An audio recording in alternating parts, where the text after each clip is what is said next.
If your algorithm is anything like mine, then you probably will have seen the personal curriculum trend going around. Someone who genuinely misses school and always wanting to just be doing something instead of just scrolling, I'm very excited to start my own personal curriculum series. Hello everyone, welcome back to the channel. We're just going to be doing a little bit of an intro to my personal curriculum series. When I saw this, I knew that I wanted to do this because this is so up my alley. But essentially a personal curriculum is just you setting up some goals and picking some subjects that you want to learn more about and organizing it in a way that you can actually keep up with. It doesn't have to be super high pressure. You don't have to stress yourself out about it. It really is just about pushing yourself to be learning, to be reading, and to be bettering yourself. It can just be things that you enjoy for fun, if that's just wanting to get better at art or learning photography or getting better at a video game, or if it's something a little more in depth, learning a new language, learning a skill, or just researching on some niche topic that really interests you. But the goal is not to already put pressure and stress on your already stressful life, but just to set up a kind of framework so that it's easier for you to integrate into your weekly, monthly, and potentially even yearly routine and set up a system that actually helps you do it instead of feeling overwhelmed. So today we're just doing a kind of introduction, a 101 if you will. I am doing all this setup and kind of planning now in December of 2025 to set myself up for 2026. There is no way that I am going to be able to actually start doing any of this until the new year. So today I wanted to let you know of the subjects that I am going to be building out a curriculum for and going through all of my fun textbook and kind of reference books that I have for almost all of these subjects. You do not have to go out and spend a bunch of money. You don't need to do traditional schooling. You can truly learn any skill you want. But honestly, you can learn to do anything on YouTube. I just happen to collect a lot of these kind of books on my niche interests, and I was always intending to do stuff like this and read and study them and actually learn things instead of just having them look pretty on a shelf somewhere. But obviously, utilize your library. Libraries offer more than just books. There's tons of different resources that you can use. For most of the personal curriculums that I've seen, it's kind of a mix of readings and then teachings in other forms, probably video. So for me, that's definitely what I'm going to be doing. I'm going to go through my textbooks and then I'm going to be finding video resources that I can watch that are going to provide me with a little bit more than just the books themselves. These are the 5 subjects that I'm going to be focusing on in 2026. I just moved this last year from a 750 square foot condo in the city to a home in a very rural mountainous area. And one of the main reasons for that was I wanted to really change my lifestyle and the things that I was doing. I want to be more sustainable. I want to be more self-sufficient. I want to live a more natural, slow life. And that leads me into my first topic, which is homesteading. This will definitely be broken down into various sections, as will every major subject. So for me, this is broken down into things like raising chickens, building a chicken coop, learning about natural remedies, medicine, and herbs, how to preserve and can food, things like that. Something in my brain chemistry changed in 2020, and that's really something that's important to me. As a separate category, it kind of is under homesteading because they're both such large subjects. This is going to be gardening and specifically growing more of our own food. So things like learning about my growing zone and my climate, and most importantly, creating an actual garden plan for 2026, figuring out what things I need to start from seed and when, what things are starting in plants, what's going where, what type of garden beds I need. And I'm really excited. That's what I'm most excited for. Okay guys, so we're over here in my living room where I have a bunch of my books, and Hans, hi. So before we continue on, I am just gonna show you guys some of my stacks of books that I have here. I keep these on like a chest in my living room. Literally don't have the room for them in my bookshelves. So we're gonna start with like the homesteading books. We're just gonna go through these stacks really quickly. This is like the homesteading. So this is natural healing, wisdom and know-how, useful practices, recipes and formulas. So this one has a ton of different sections. Naturopathy, herbalism, Eastern healing. This one has the tiniest text you've ever seen. Lots and lots of information in this one. Then self-sufficiency for the 21st century. This is a complete guide to sustainable living. This one has a lot of pictures, which can be helpful for stuff like this. So, animal husbandry, botanical drinks, herbs to grow, making pickles, projects for building in your backyard homestead. So this one is, again, lots of pictures, building sheds, chicken coops, fences, all that kind of stuff. This is an absolute beast. This is country living. I mean, it has like everything you can think of. And this one as well. Again, another beast. Look at the size of this book. This thing is huge. Country wisdom and know-how, everything you need to know to live off the land. And you can see all the different topics. My grandma and grandpa gave me this one after we moved into this house, so that one's very special to me. I'm just gonna kind of show lots of gardening, garden design. These are a lot of ones that I have thrifted. This one has a lot of pictures. Organic gardening. Encyclopedia of fruits, vegetables, and herbs. Mushrooms as well. This one's gonna come in handy. Actually, I'm gonna leave this one out. I just saw a bunch of mushrooms in my backyard literally today. And then another just large, like ultimate gardening, complete guide to cultivating your perfect garden. Everything. Lots of pictures.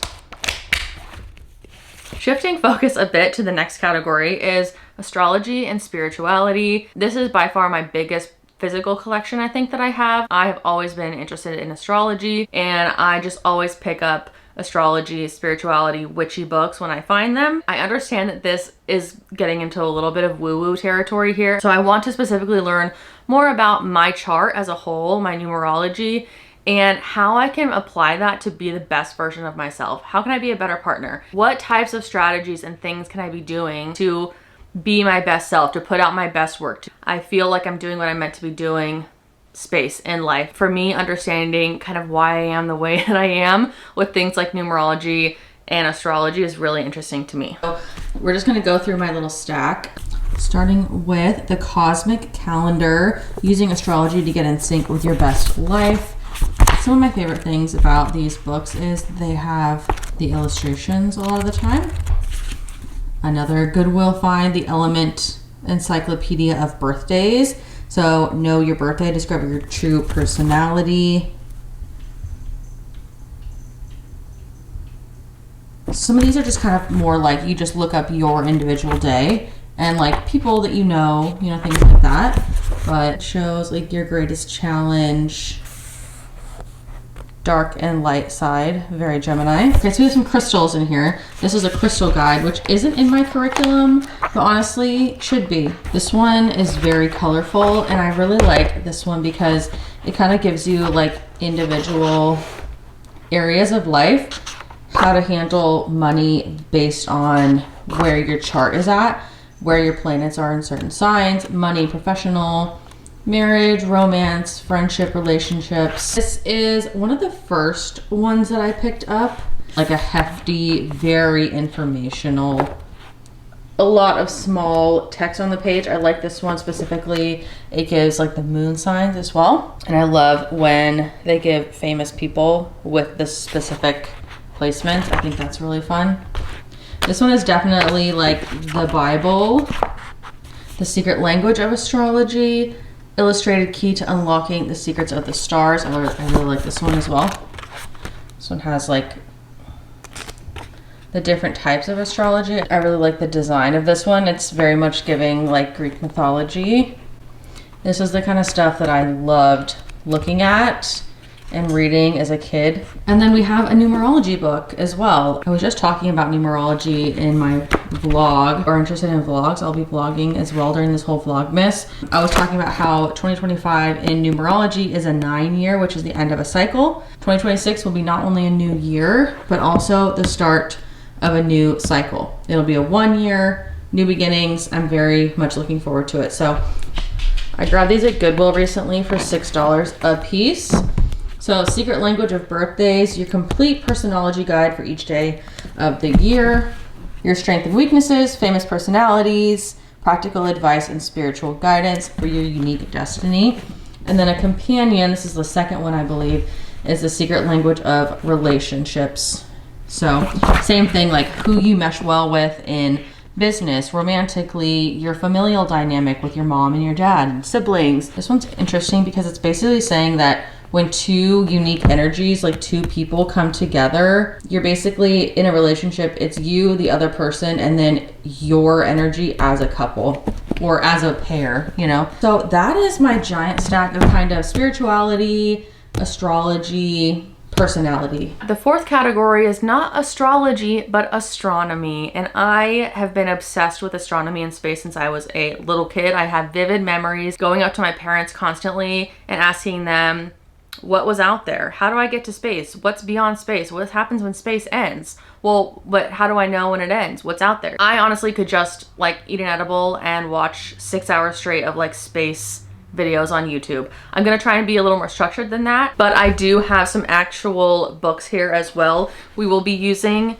the YouTube and watching some fun, crazy, mind-blowing videos, I'm sure, as well. But I also have various books here. So this is Cosmos and Psyche. This is Intimations of a New World by Richard Tarnas. So this is by a philosopher and cultural historian who demonstrates the existence of an astonishingly consistent correspondence between planetary alignments and the archetypal patterns of human history and biography. This one is actually, I think, a little bit more of a crossover. This book actually bridges like the astronomy and the astrology of it all. Opens up a new cosmic horizon that reunites science and religion, intellect and soul, modern reason and ancient wisdom. This is like everything that I am interested in and everything that I love in one book.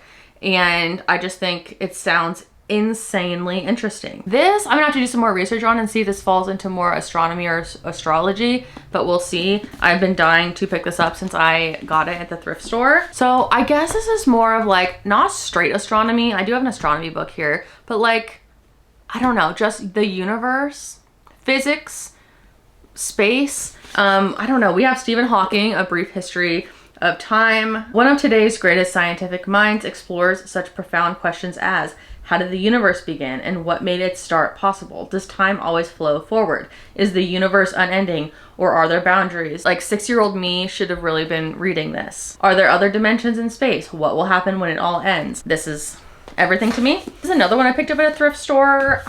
This one is You Are the Universe, Discovering Your Cosmic Self and Why It Matters. A new alliance of science and spirituality, a new future of unlimited possibilities. The authors hold that each of us is a co-creator of reality and we can uncover the hidden dimensions where consciousness is a field of infinite possibilities. Yes. And then as we said, I do have an actual astronomy textbook. Like I'm pretty sure this is a textbook from a school. This is Astronomy Today from like an astronomy class. We might reconfigure that. We might rename that. But I think like science, philosophy, space, the universe, that is distinctly different than like actual just astrology. And my last subject is definitely the most structured and going to be the most challenging of all of these because the rest of those are kind of just for fun. This last one will take the most actual work. That is brushing up on my French. I took 4 years of French in high school and 1 year in college, and it's just, I think, the most beautiful language of all time. I just love it so much. I don't, see myself traveling to a French-speaking country anytime soon. I did go to Paris twice, and while I could read things pretty well, ask for basic directions, like give my name, like things like that, actually speaking and understanding the spoken language, we're not anywhere near that. So I only have a couple physical media things for this. I do have one little thrifted old French book. This is French Review Grammar. I honestly don't even know. Let's see. Wow, this is from the Women's College, University of North Carolina. All the chapters are like present tense, future tense, indefinites, articles. This is like a very old school book. I have been using this as decor in my office for many years, and I figured I might as well actually use it, right? And then I also do have a bunch of French vocab flashcards that I have had since high school, and I have kept them because I just always have wanted to keep up with it. I would really like to be able to just speak it conversationally for fun, And who knows, maybe I will find myself in Paris again. And I know there is like a lot of discourse about Duolingo and things like that, but honestly, for the time being, I think that's probably gonna be my best bet, is just trying to be really consistent with Duolingo, doing it every single day. And then this is the other part of the personal curriculum thing that I think is fun, is like For French, for this, like part of my studying for French could be like watching French, like watching movies or shows in French, you know, with no subtitles. I think that sounds so fun. So that is kind of my introduction to my personal curriculum plans. I will be creating this as a series on my channel. The next video will be actually setting up my Notion dashboard for it. Some like tips and tricks on how to maybe set one up for yourself. But we're gonna be laying it all out, creating all of the different subject pages, kind of figuring out how we want to structure it, how we want to have the timelines look, because for things like my garden and stuff like that, I do need to be on specific timelines for that. You know, the French, like I said, I do want to be like getting on my Duolingo every single day, having a habit tracker, checking in with my progress. There's basically going to be like readings. I'm going to have to go in and say, okay, what chapter of what book do I want to read for this week? For things like my homesteading kind of stuff, I will be wanting to do actual hands-on assignments. You know, make a tincture, make this. But you guys know I love Notion. I'm very excited for that. So if you are interested in this series, please go ahead and subscribe so you don't miss future videos. Really appreciate it. I hope you're enjoying Vlogmas so far. Bye.